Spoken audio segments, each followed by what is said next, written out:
347장입니다. 허락하신 새 땅에 들어가려면 347장입니다.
우리 1분 남았지만은 우리 예배 드리도록 하겠습니다. 다 같이 묵도드림으로 수요 예배를 하나님께 올려드립니다.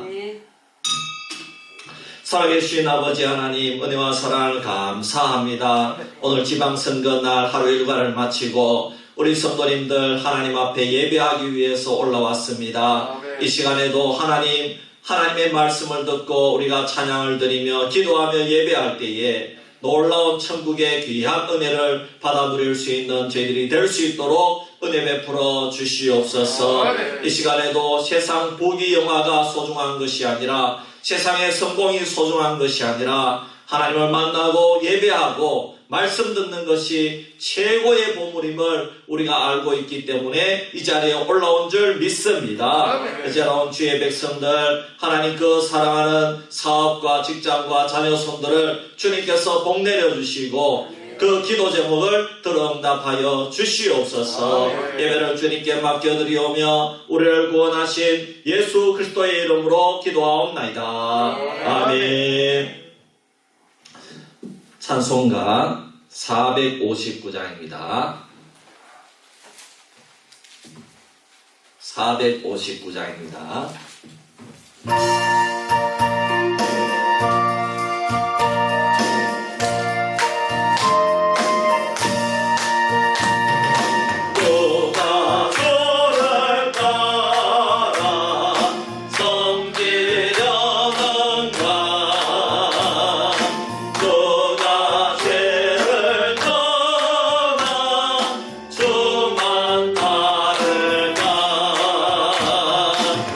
주가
우리 시간에 한번 합심해서 기도할 때에 우리 몇 가지 기도 제목을 가지고 기도하면 좋겠습니다. 첫째로는 우리 협력하는 선교사님들을 위해서 기도하고, 특별히 오늘 조승훈 선교사님 전화를 받았는데 참 죽었다가 살아났더라고요. 이야, 참 하나님의 기적적으로 이렇게 부스터샷을 맞았는데 2차까지는 건강했는데 3차를 맞고 필리핀에서 쓰러졌는데, 그때부터 이제 몸에 마비가 와가지고 완전히 꼼짝을 못 해가지고 한국에 이제 들어와서 치료를 했는데 겨우 이제 회복이 되었는데, 기적적으로 회복이 되어서 지금 이제 한국에 있고 이제 걸을 수 있게 되었다고, 그렇게 목사님 감사하다고 기도해 주셔서 감사하다고 그렇게 전화가 왔더라고요. 이야, 참 놀랐습니다.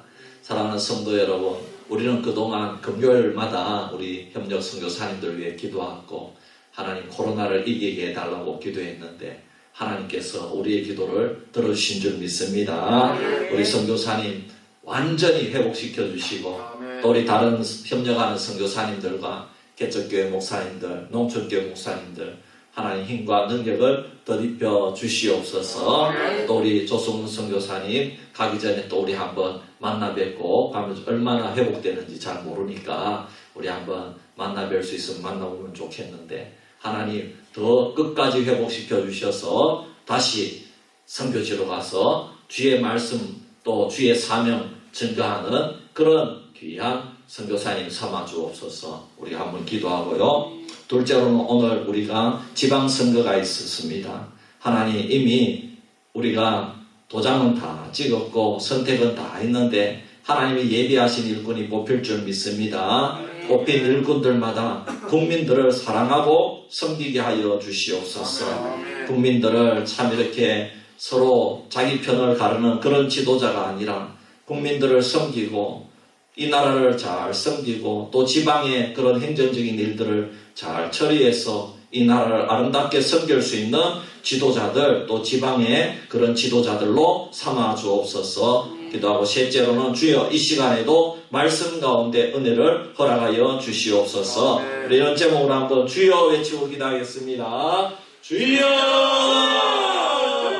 오신 아버지 하나님 은혜와 사랑을 감사합니다. 아버지 하나님 오늘도 아버지 저희들에게 기도의 제목을 허락하여 주심을 감사합니다. 아버지 하나님 특별히 조승훈 선교사님, 아버지 하나님 하나님의 뜻 가운데 필리핀에서 교정선교 사역을 하시다가 이렇게 아버지 백신 부작용으로 말미암아 사경을 헤매다가 하나님의 기적적인 도우심으로 일어섰습니다. 아버지 하나님 완전히 회복시켜 주시고, 아버지 하나님이여 완전히 건강을 되찾아서 다시 주의 사명을 감당할 수 있는 우리 귀한 선교사님으로 삼아 주시옵소서. 고마우신 아버지 하나님, 특별히 우리 선교사님 아버지 그 사역지에 아버지 하나님 아름다운 성교의 열매가 맺힐 수 있도록 도와주시옵시고, 아버지 하나님 자녀들을 주님께서 붙들어 주시옵소서. 또 우리가 협력하는 선교지마다 아버지 하나님 주님께서 놀라운 기적의 역사가 나타나게 도와주시고, 사탄 마귀가 아버지 선교사님을 건드리지 못하도록 천군 천사를 보내어 주셔서 아버지 그 사역지를 보호하여 주시고, 선교사님들과 또 우리 개척교회 목사님들과 아버지 우리 농촌교회 아버지 하나님 어려운 아버지 목사님들 아버지 그 사역지를 보호해 주시고 가족들의 건강을 지켜주셔서 주의 사명 감당하는데 어려움이 없도록 인도하여 주시옵소서. 아버지 하나님 오늘 지방선거가 있었습니다. 아버지 하나님의 지방을 섬기는 지도자가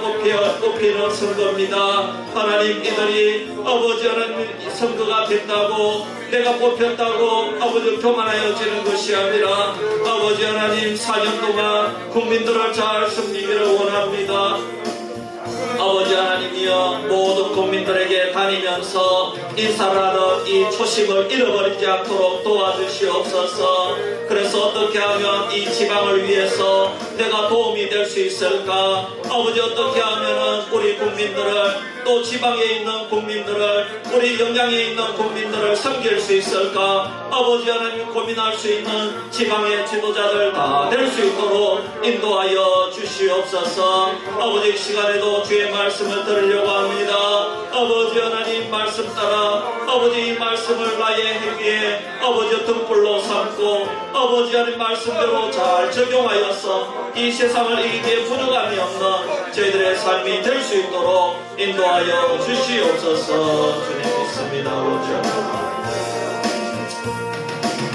고마우신 아버지 하나님 은혜와 사랑을 감사합니다. 아버지 하나님 저희들이 합심하여 기도했습니다. 이 기도가 반드시 응답되게 하여 주시옵소서.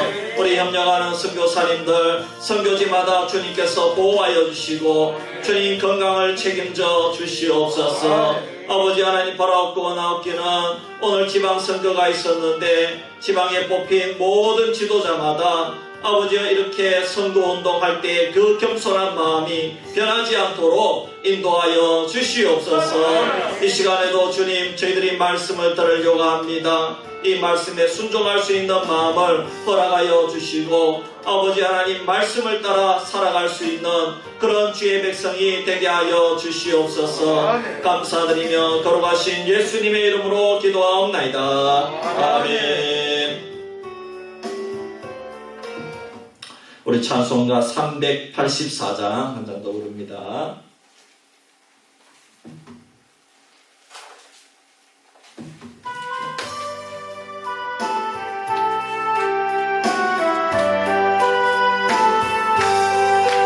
나의 갈 길 나가도록 예수 인도하시니 내 주 안에 있는 긍휼 어찌 의심하리요. 믿음으로 사는 자는 나를 위로하겠네. 무슨 일 만나든지 만사 형통하리라. 나의 갈 길 나가도록 예수 인도하시니 어려운 일 당한 때도 족한 은혜 주시네. 나는 심히 고단하고 영혼 매우 가라라. 나의 앞에 반석에서 샘물나게 하시네. 나의 앞에 반석에서 예수 인도하시니 너의 사랑 어찌 큰지 말로 알 수 없도다. 성령 나가는 영혼 나를 날아갈 때에 영영 모를 나의 찬송 예수 인도하셨네. 영영 모를 나의 찬송 예수 인도하셨네.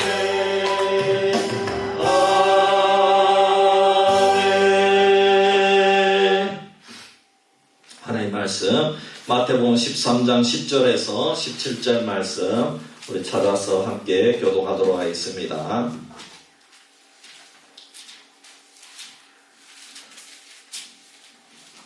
마태복음 13장 10절에서 17절 말씀입니다. 교독합니다. 제가 먼저 10절 봅니다. 제자들이 예수께 나와 이르되 어찌하여 그들에게 비유로 말씀하시나이까? 대답하여 이르시되 천국의 비유를 아는 것이 너희에게 말하였으나 그들에게는 아니 되었나니.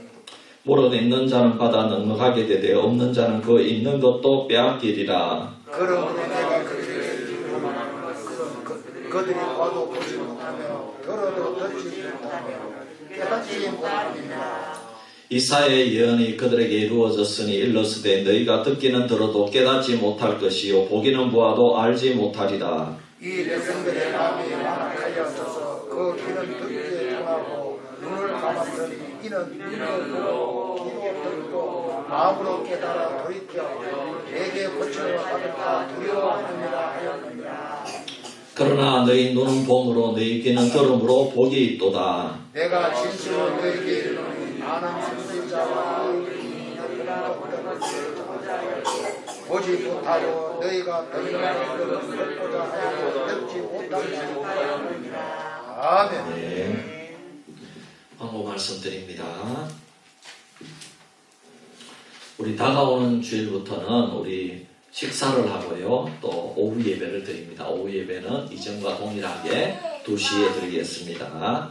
그리고 이 코로나로 많이 염려가 되시는 분들은 식사에 참여하지 않으셔도 되겠습니다. 기억하시고 또 우리 성도님들도 강요하지 마시기를 바랍니다.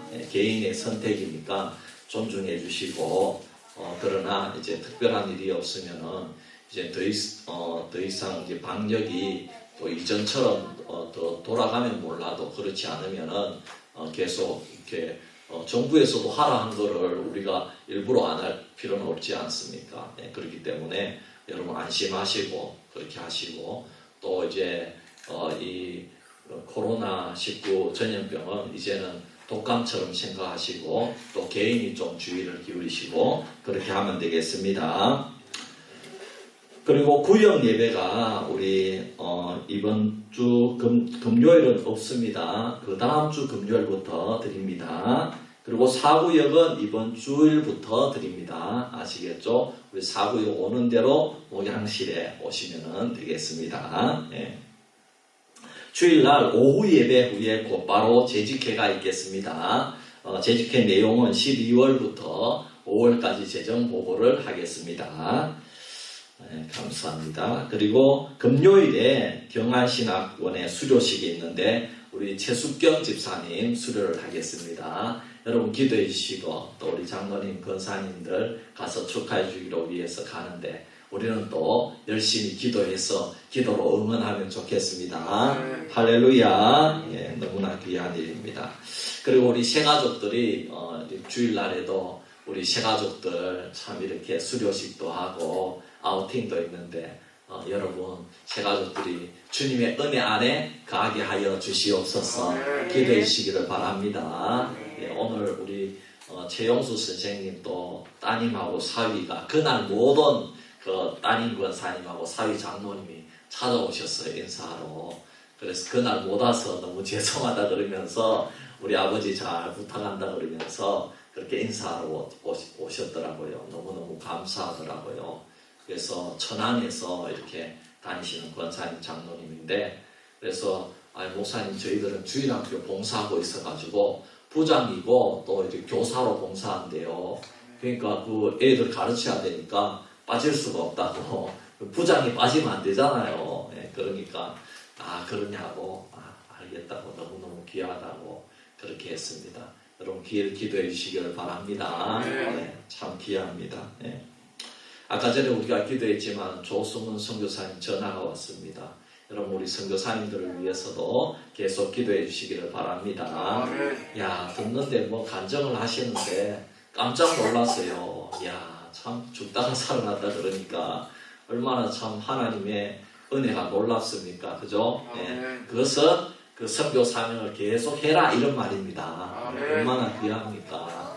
우리가 이렇게 선교하는데 결코 헛되지 않은 줄 믿습니다. 네. 우리 조승원 선교사님 한 번도 못 뵌 우리 새가족들도 많이 있잖아요. 그러니까 우리 조승원 선교사님 날 한번 잡아서 이렇게 올 때에 그 우리 새가족들 다 와서 어떻게 선교하는지 또 이번에 어떤 일이 있었는지도 한번 들어보면 더 은혜가 될 것 같습니다. 네.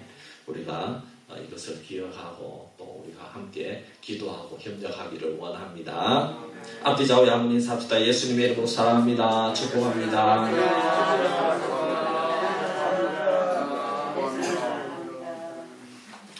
예수님이 설교하시면은 사람들은 한마디 한마디에 집중하면서 흥미를 가지고 들었습니다. 예수님은 설교하실 때에 학구적으로 말씀하신 것이 아닙니다. 원어로 이렇다, 원어로 어떻게 되고 원어로는 이렇다 이렇게 설교하는 것이 아니라 예화를 들어서 재미있게 풀어서 말씀하셨기 때문에 아주 사람들이 좋아하였습니다. 이런 예수님의 설교 방식을 성경에 비유라고 말씀했습니다. 마태복음 13장을 시작하면서 예수님은 씨 뿌리는 비유를 말씀하고 있습니다. 예수님의 설교가 마치자 제자들은 어찌하여 그들에게 비유로 말씀하나이까 물었습니다. 이런 궁금증은 제자들은 예수님의 말씀이 쉽고 알아들을 수가 있는데 백성들은 알아듣기가 힘드니까 빙빙 돌려서 말씀하시지 말고 속 시원하게 직접적으로 말씀해달라는 요청과도 같은 것이었습니다. 그런데 예수님의 대답은 전혀 뜻밖이었습니다. 천국의 비밀을 아는 것이 너희에게, 그러니까 제자들, 너희들에게는 허락되었지만은 그들에게는 천국의 비밀을 아는 것이 허락되지 않았다. 이렇게 말씀하셨습니다. 여러분, 그러면 예수님이 제자들에게 대답하신 의미가 그대로 이 말이 맞다면은 여러분, 이 말씀은 사람들이 알아듣지 못하도록, 이해할 수 없도록, 깨닫지 못하도록 일부러 그렇게 숨기기 위해서 비유로 말씀하셨다는 것인데, 여러분, 그러면 예수님이 왜 이렇게 설교하느냐 이 말입니다. 예수님이 일부러 설교를 듣는 그 회중들이 알아듣지 못하게 하기 위해서 비유로 말씀하셨다는 겁니다. 여러분, 이 말씀이 참 기가 막히지 않습니까? 예수님은 천국을 전파하러 일부러 오신 하나님의 아들이 아니십니까, 여러분? 그렇다면 예수님이 설교를 하실 때에 청중들이 깨닫지 못하면 어떻게 해서든지 깨닫게 해서 천국에 가는 진리를 알게 해주셔야지, 일부러 알아듣지 못하게 하기 위해서 비유로 숨겨서 말씀하셨다는 것이, 여러분, 이 말씀이 여러분 이해가 됩니까? 여러분, 이런 말씀이 있는지도 몰랐죠. 예. 제자들은 예수님께 물을 때에 그들에게 비유로 말씀하는 이유가 무엇입니까? 이렇게 한 것은 그들도 제자들처럼 알 수 있도록 해주면 좋겠다, 그런 사랑의 마음을 가지고 예수님께 질문했을 것입니다. 그런데 예수님의 대답은 제자들의 생각과는 전혀 달랐다는 것입니다. 예수님이 일부러 비유로 말씀했는데 그 이유가 너희들은 알아듣기 위해서 비유로 말씀하는 거지만 그들은 알아듣지 못하기 위해서, 즉 제자들 빼고 다른 청중들은 알아듣지 못하게 하기 위해서 비유로 말씀한다는 것입니다. 예수님은 한 영혼이라도 더 예수님을 믿도록 해야 되지 않습니까? 예수님이 그렇게 하려고 세상에 오신 것입니다. 그런데 만일 사람들이 못 알아듣는다고 하면은 예수님이 이것을 더 알아듣기 위해서 더 쉽게 설명해주고, 그래도 못 알아듣는다면 더 쉽게 2번, 3번, 아니 5번이라도 설명을 더 해서라도 깨닫게 해서 구원 얻도록 해야 되는 것이 맞지 않습니까, 여러분? 그런데 어떻게 예수님이 일부러 비유로 못 알아듣도록 말씀하신다는 말씀입니까? 여러분, 우리가 이 말씀을 들으면, 야, 예수님이 이런 면도 있었네. 예수님이 왜 이렇게 실망스러운 분이지? 여러분, 이런 생각이 들지 않습니까? 이제 제자들이 정말 사랑의 예수님인 줄 알고 따라다녔는데 이것이 예수님의 인격이고 본성이라면 얼마나 실망이겠느냐 말입니다. 예수님의 이런 의도를 제자들이 알았다면 여러분 실망하겠습니까? 실망 안 하겠습니까? 당연히 실망하죠. 그렇지 않습니까? 여러분, 제가 여러분 설교 들으려고 왔는데 제가 참 우리 집사람하고 장로님 2분하고 시무 권사님 2분만 알아듣도록 일부러 그렇게 설교한, 다른 사람들은 못 알아듣도록 그렇게 설교한다고 생각해 보십시오. 그러면 여러분 정말 실망이지 않겠습니까? 네? 여러분 그렇잖아요. 다 쉽게 다 알아듣도록 그렇게 설교해야 되지 않습니까? 네? 여러분, 우리는 정확하게 알 수 없지만요, 사실 어쩌면 이때부터 가룟 유다의 마음이 점점 실망하게 되고 예수님에게서 멀어졌는지도 모릅니다. 이런 예수님의 말씀을 들을 때에 가룟 유다가 예수님에게 실망을 하고 예수님에게서 멀어졌을 수도 있다, 이 말입니다. 예수님의 이런 의도를 알고도 예수님을 믿고 따르려고 하겠습니까, 여러분? 예수님의 이런 의도는 사실 예수님의 설교를 듣기 위해 나온 수많은 사람들을 무시하고 따돌리는 처사가 아니겠습니까? 왕따가 있다면 바로 이런 경우를 두고 한 말일 것입니다. 예수님이 지금 설교를 듣는 많은 사람들을 겉으로는 웃으면서 사랑이 많은 척하면서 설교하는지는 몰라도 속으로는 백성들을 무시하고 눈앞에서 왕따하는 올바르지 못한 처사일 수 있다는 것입니다. 여러분 그렇지 않습니까? 분명 지금 본문의 내용을 보면 예수님의 의도가 그렇게 나옵니다. 비유로 말씀하는 것이 복음을 모르는 자에게 알기 쉽게 해서 복음을 알아듣도록 하는 것이 아니라 복음을 이미 아는 제자들은 더 잘 알아듣기 쉽게 하지만은 그들에게는, 다른 사람들에게는, 즉 이 내용을 결과적으로 못 알아듣는 다수의 청중들에게는 더 못 알아듣게 하기 위해서 예수님이 비유로 말씀하신다는 것입니다. 혹시 오늘 여러분은 예수님의 이런 처사에 대해서 실망스럽지 않으십니까? 실망스러운 것을 더하여서 이야, 예수님이 정말 이럴 수가 있단 말인가? 화가 나지 않습니까? 이때 제자들도 아마 화가 났을 수도 있을 것입니다. 저 미련한 사람들을 불쌍히 여겨주시는 주님인 줄로만 알았는데, 야, 우리 주님은 너무나도 무서운 분이구나, 이렇게 제자들이 생각했을지도 모른다는 것입니다. 예수님이 이렇게 비유로 말씀하시는 데에는 여러분 분명한 이유가 있는 줄 믿습니다. 여러분 예수님은요, 한 영혼이라도 천국 가기를 원하시는 주님이십니다. 예수님이 날 위해 십자가까지 지신 분인데 일부러 예수님이 비유로 말씀하셔서 천국 갈 사람을 지옥에 가도록 할 주님은 절대로 아니라는 사실을 믿으시기를 바랍니다. 예수님은 한 사람의 영혼을 천하보다 귀하게 여기시는 분이십니다. 예수님은 모든 영혼이 다 깨닫고 천국 가기를 원하는 줄 믿으시기를 바랍니다. 그러면 왜 본문에서 예수님은 이렇게 비유로 말씀하셔서 제자들이 알쏭달쏭하게 만드는 것일까요? 예수님이 천국의 비밀을 비유로 말씀하신 것은 예수님이 밝힌 말씀 그대로 이 천국의 비밀을 들어야 될 자가 있고 듣지 말아야 될 자가 있다는 것입니다. 천국의 비밀을 들어야 될 자와 듣지 말아야 될 자를 예수님은 그러면 왜 구별해서 비유로 말씀하십니까? 그 이유는 예수님께서는 사람의 마음을 다 아시기 때문입니다. 그래서 그 사람의 마음 상태에 따라서 비유로 말씀을 하면은 더욱더 복음을 깨닫는 자가 있고, 반대로 듣지 말아야 될 마음 상태를 가진 사람들은 깨닫지 못하게 되는 줄 믿습니다. 여러분 들어야 될 자들은 들어도 문제가 없습니다. 들어야 될 자들은 제자들처럼 주님을 따라다니고 또 주님을 하나님의 아들로 받아들이는 자들이기 때문에 그들은 비유를 들어도 더 잘 깨닫고 더 잘 알아들을 수가 있다는 것입니다.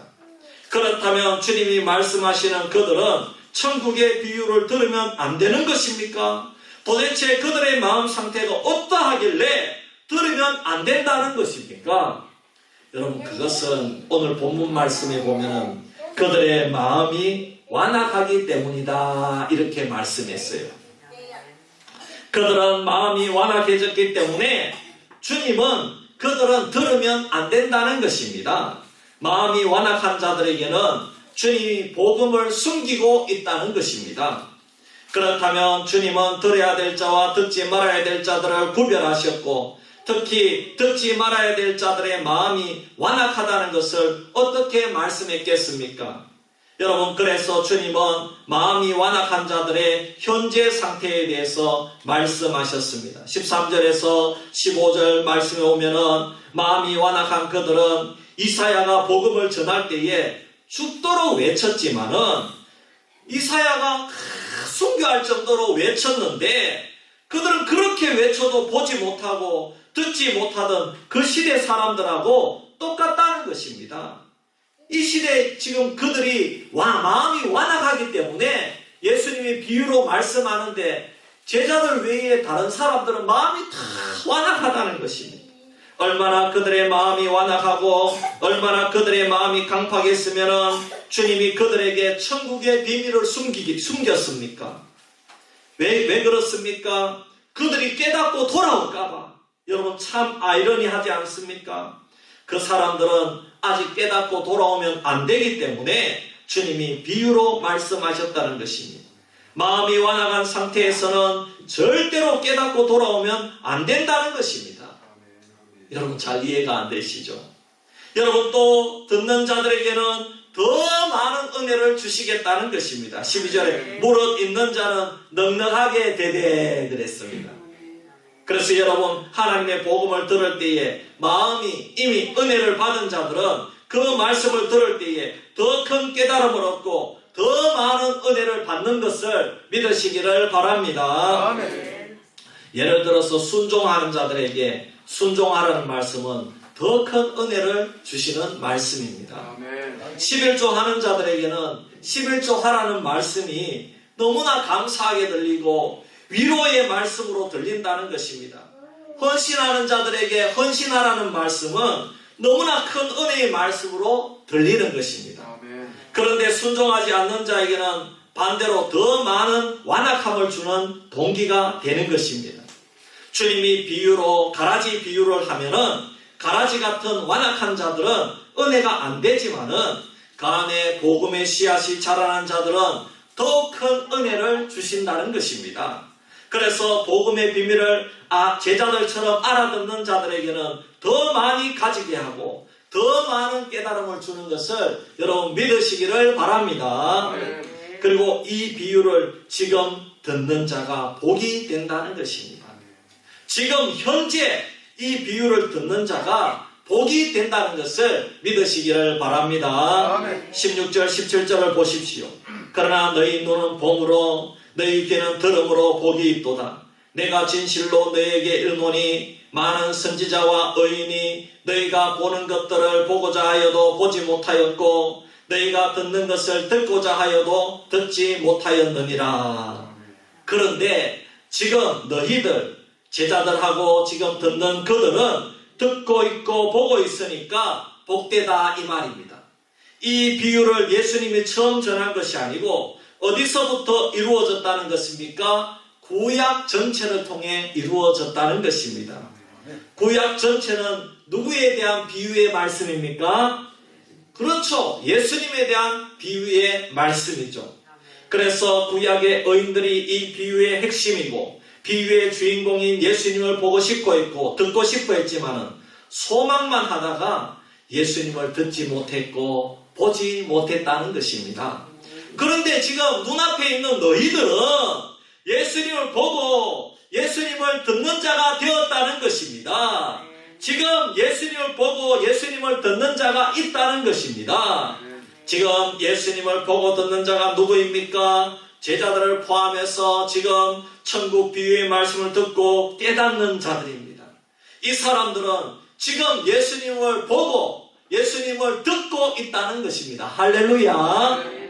그렇다면 결론적으로 완악한 자들은요, 지금 예수님을 본다는 얘기입니까? 못 본다는 얘기입니까?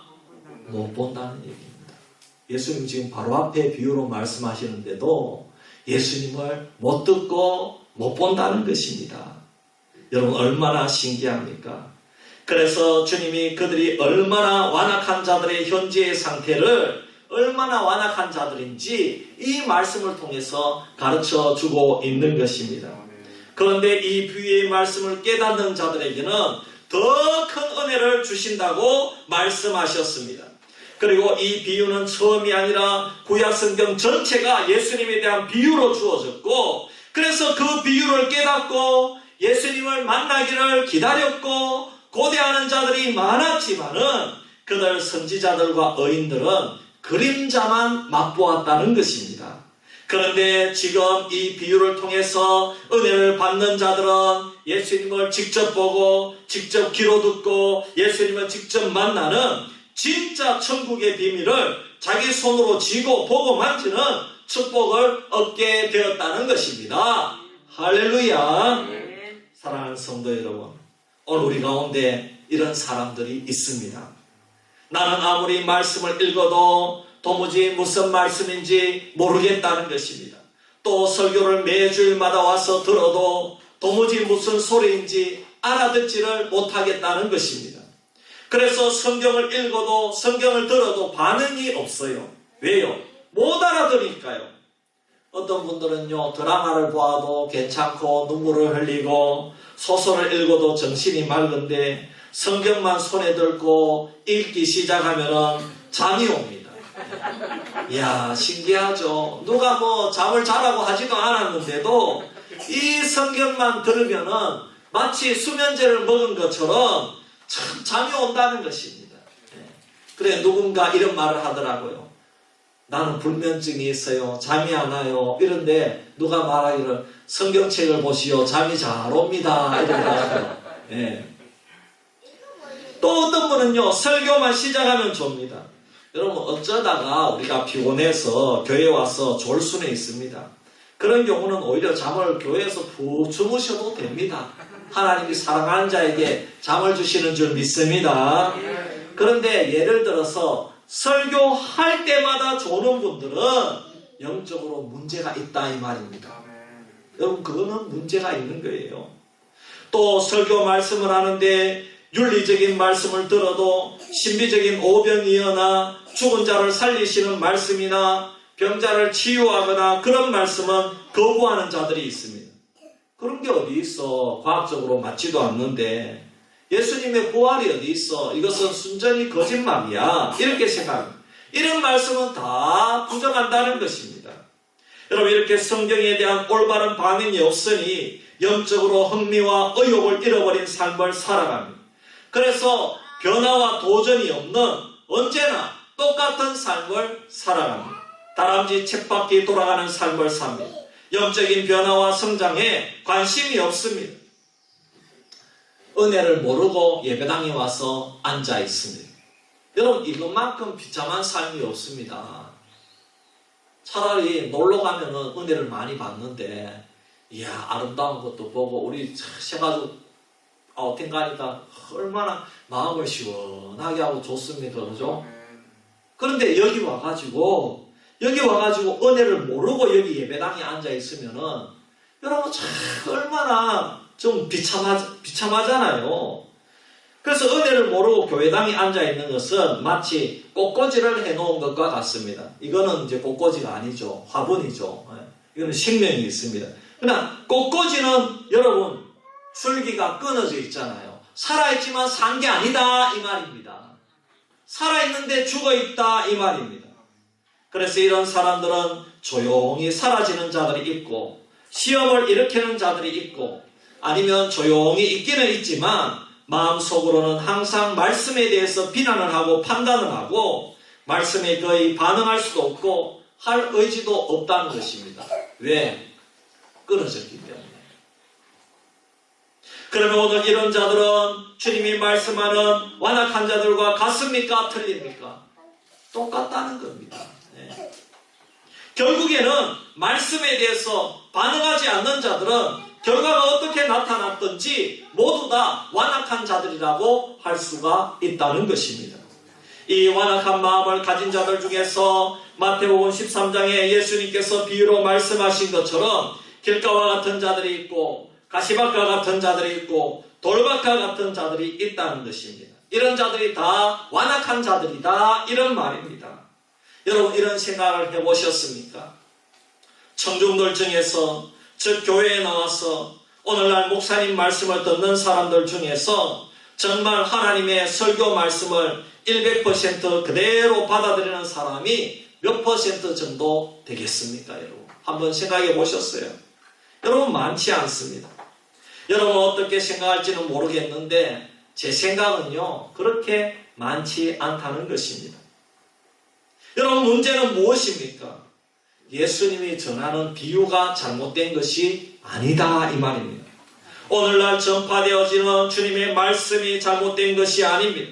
이것을 받아들이는 내 마음, 하나님의 말씀을 수용하는 내 마음이 지금 완악해져 있다, 내 마음이 지금 고장나 있다는 것이 너무나도 큰 문제라는 것입니다. 여러분, 오늘 완악한 우리의 마음을 어떻게 해야 되겠습니까? 완악한 마음은 절대로 인간적인 방법으로 고칠 수도 없고 해결할 수도 없다는 것입니다. 완악한 마음은 지금 바로 내 마음이 완악하다는 것을 믿음의 눈을 떠서 먼저 발견해야 될 줄 믿습니다. 자기 자신을 발견하지 못하면 고칠 수가 없는 것입니다. 우리는 정신을 차리고 믿음의 눈을 떠서 나를 점검하고 내 마음의 완악함과 강팍함을 믿음으로 제거해야만 되는 것입니다. 마음의 완악과 강팍함은 예수님께 집중하지 않고 세상적인 것들에 매달려 사는 내 생활의 분주함과 이런 세상적인 것들을 씻어내지 못하고 쌓아둔 것들이 내 영적 삶을 둔하게 만들고 완악하게 만든다는 것입니다. 여러분 한번 생각해 보십시오. 오늘 우리들의 생활이 얼마나 바쁜지 모릅니다. 먹고 살기에 너무 바쁘다는 것은 성공하기 위해서 너무 바쁘다는 말과도 똑같은 것입니다. 그런데 하나님의 말씀이 자꾸 그것을 방해하는 거예요. 너 그 생활 너무 심하지 않니? 그래도 신앙은 바로 해야지. 예수님의 은혜보다 더 중요한 것이 어디 있니?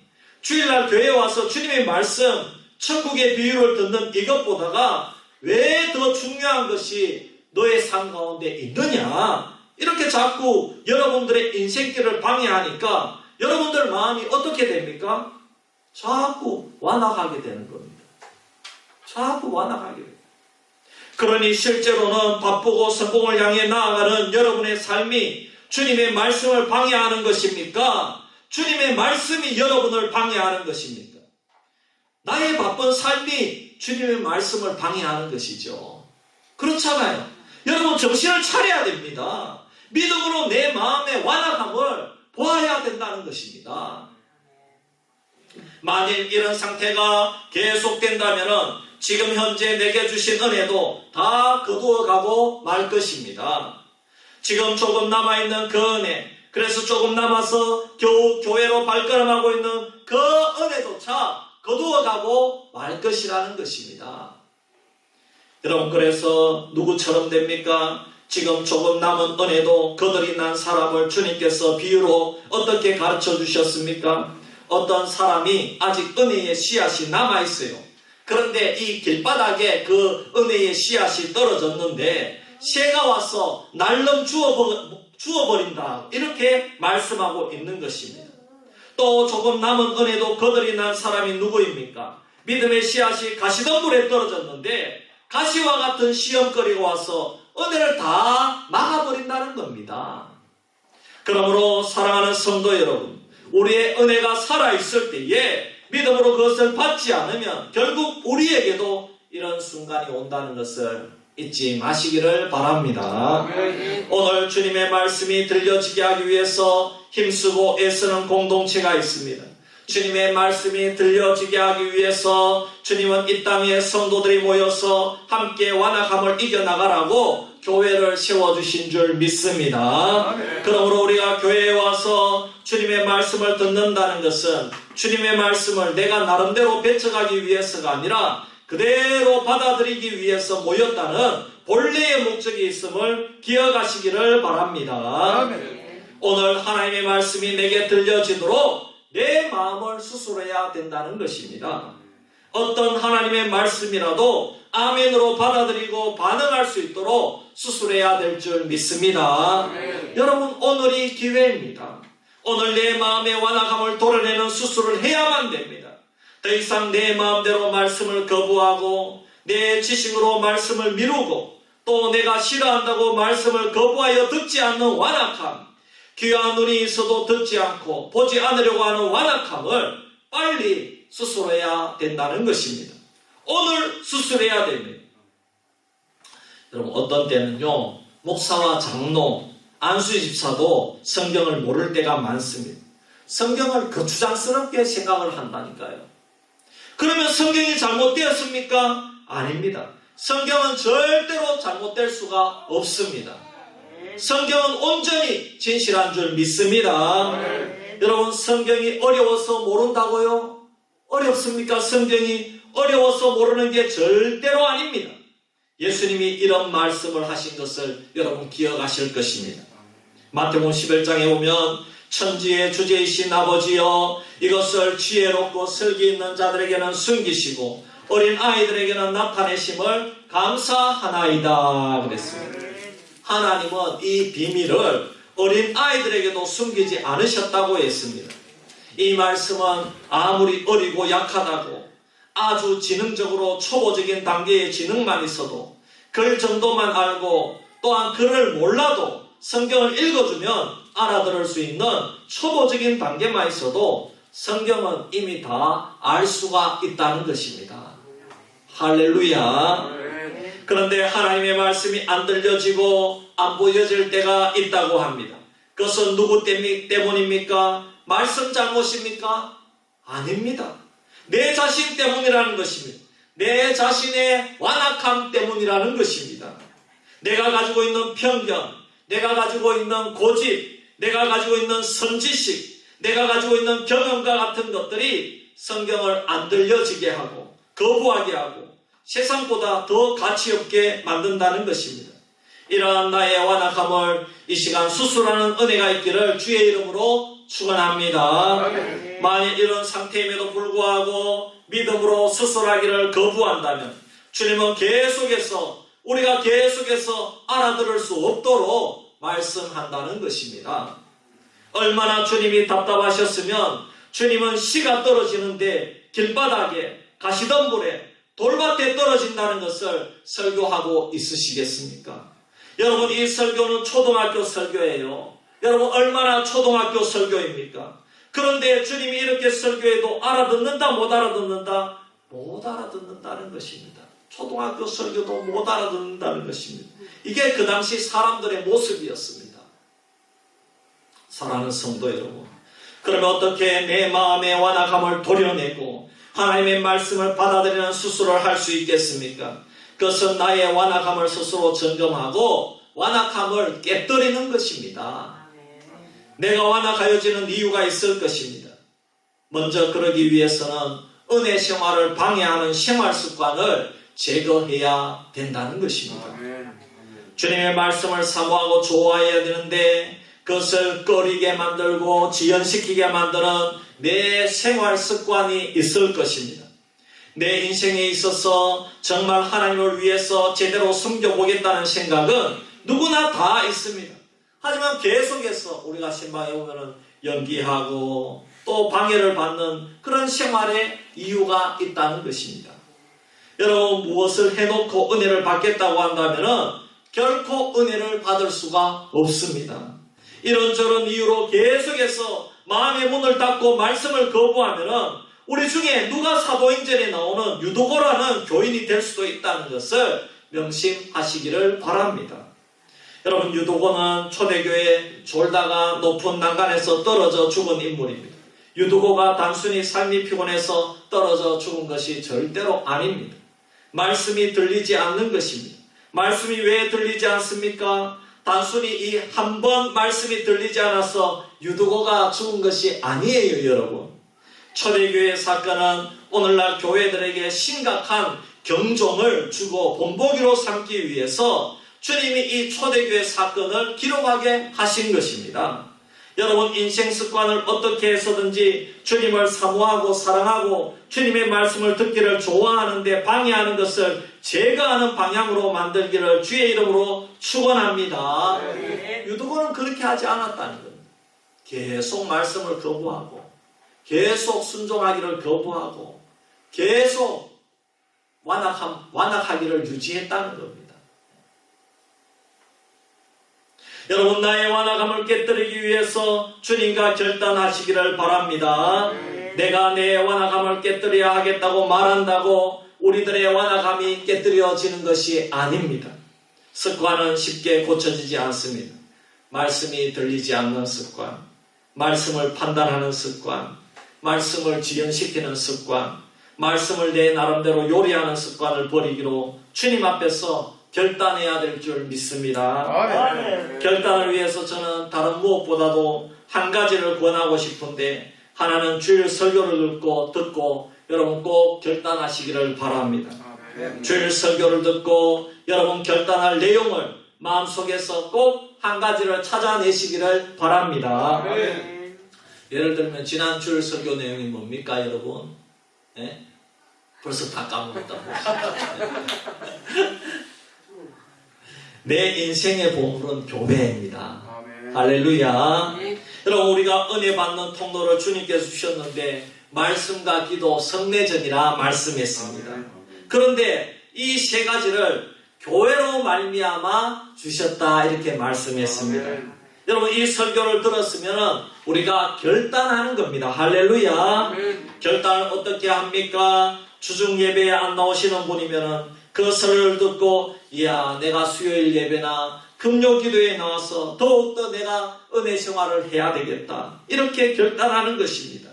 이런 식으로 주일 설교를 듣고 무엇인가 한 가지라도 결단하고 적용해야 되는 것입니다. 아멘. 이번 주에 결석한 우리 구역 식구들에게 격려 전화를 해야 되겠다, 이렇게 우리가 결단을 하는 것입니다. 아멘. 병원에 입원한 성도에게 전화를 한번 드려봐야 되겠다, 이렇게 결단하고 적용을 하는 것입니다. 이것이 나의 완악함을 깨뜨리고 내 마음을 수술하는 것입니다.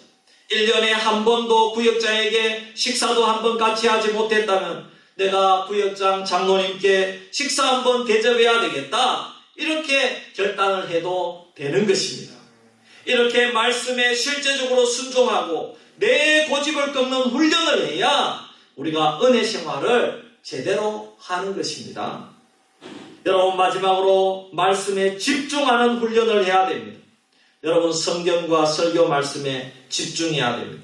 성경을 손에서 놓고 말씀 듣는 것을 경홀히 여기면 그 사람은 성도라고 말할 수가 없는 것입니다. 여러분, 우리 교회는 기본을 강조하는 교회입니다. 아멘. 그래서 여러분, 제가 새가족반을 하고 양육을 하는 것 아니겠습니까? 여러분, 그런 양육을 충분히 이용하셔야 됩니다. 할렐루야. 아멘. 여러분, 종교개혁의 구호가 무엇입니까? 오직 하나님의 말씀인 줄 믿습니다. 아멘. 말씀을 제일 좋아하는 성도가 되기를 주의 이름으로 축원합니다. 아멘. 사랑하는 성도 여러분, 우리가 이렇게 믿음으로 내 마음의 완악함을 도려내고 자신의 마음에 수술을 하면 하나님께서 어떤 은혜를 주십니까?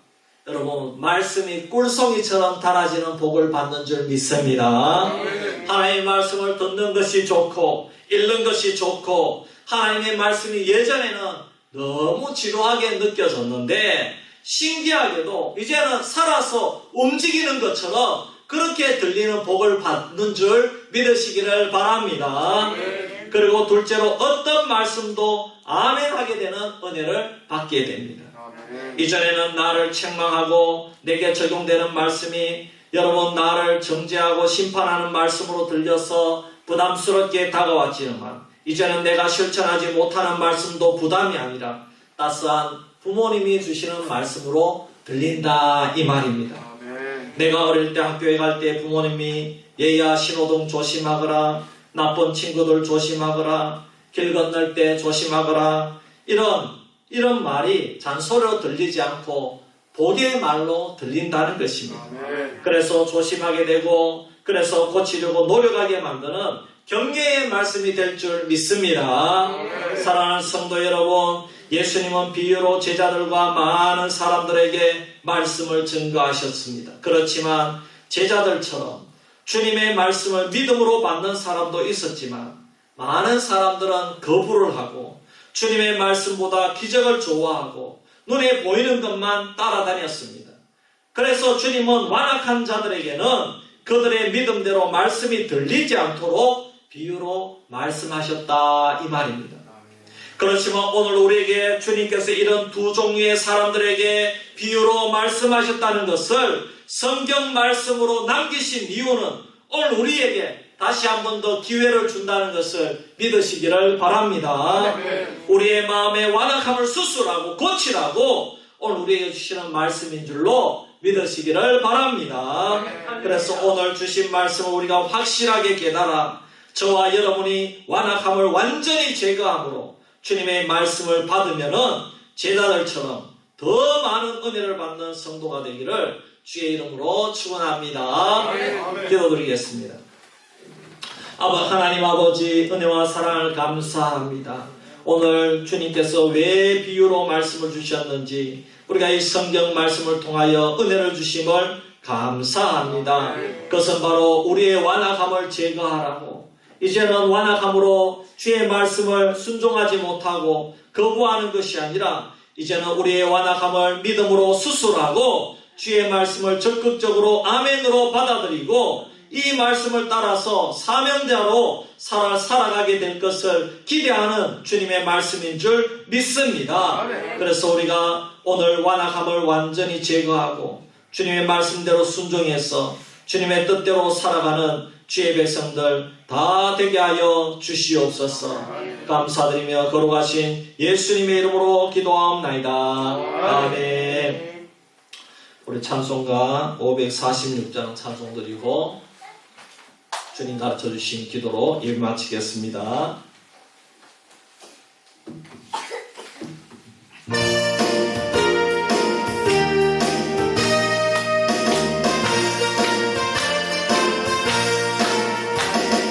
주님 약속하신 말씀 위에서 영원토록 주를 찬송하리라. 소리 높여 주께 영광 돌리며 약속 믿고 굳게 서리라.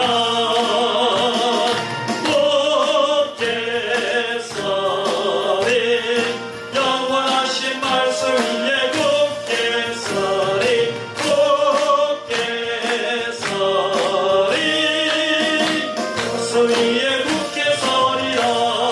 용감하게 힘써 싸워 이기며 약속 믿고 굳게 서리라. 굳게 서리 영원하신 말씀 위에 굳게 서리 굳게 서리 그 약속 믿고 굳게 서리라. 주님 약속하신 말씀 위에서 영원하신 주의 사랑이 믿고 성령으로 힘써 싸워 이기며 굳게 서리 영원하신 말씀 위에 굳게 서리 굳게 서리 그 말씀 위에 굳게 서리라. 주님 약속하신 말씀 위에서 성령 인도하는 대로 행하며 주님 품에 항상 안식 얻으며 약속 들고 굳게 서리라. 굳게 서리 영원하신 말씀 위에 굳게 서리 굳게 서리 그 말씀 위에 굳게 서리라.